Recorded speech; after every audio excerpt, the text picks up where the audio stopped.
സഹോദരരെ, നാം അടക്കത്തോടും ഭയത്തോടും വണക്കത്തോടും ശ്രദ്ധിച്ച് നമ്മുടെ കർത്താവ് യേശു മിശിഹായുടെ വിശുദ്ധ ഏവൻഗേലിയോനിലെ ദൈവത്തിന്റെ ജീവനുള്ള വചനങ്ങളുടെ അറിയിപ്പിനെ കേൾക്കണം.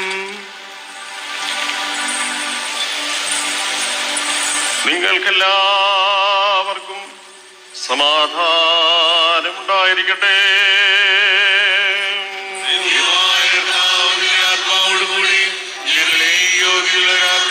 ലോകത്തിന്റെ ജീവനും രക്ഷയും പ്രസംഗിക്കുന്ന യോഹന്നാൻ ശ്ലീഹാ എഴുതിയ ജീവൻ നൽകുന്ന പ്രസംഗമായ നമ്മുടെ കർത്താവ് യേശു മിശിഹായുടെ വിശുദ്ധ ഏവൻഗേലിയോൻ.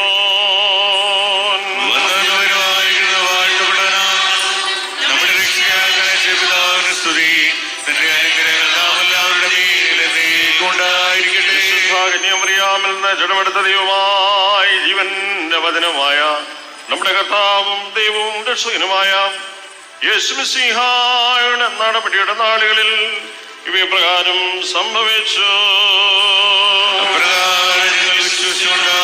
വചനം ജഡമായി തീർന്നു, കൃപയും സത്യവും നിറഞ്ഞവനായി നമ്മുടെ ഇടയിൽ പാർത്തു.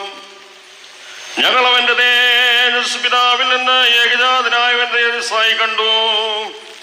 യോഹന്നാൻ അവരെ കുറിച്ച് സാക്ഷീകരിച്ചു. എന്റെ പിന്നാലെ വരുന്നവൻ എനിക്ക് മുമ്പനായി തീർന്നു, അവൻ എനിക്ക് മുമ്പേ ഉണ്ടായിരുന്നു എന്ന് ഞാൻ പറഞ്ഞവൻ ഇവൻ തന്നെ എന്ന് വിളിച്ചു പറഞ്ഞു. അവന്റെ നിറവിൽ നിന്ന് നമുക്ക് എല്ലാവർക്കും കൃപമേൽ കൃപ ലഭിച്ചിരിക്കുന്നു.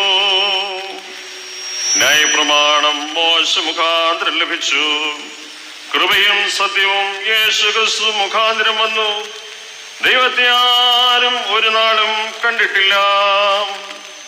പിതാവിന്റെ മടിയിലിരിക്കുന്ന ഏകജാതനായ പുത്രൻ അവനെ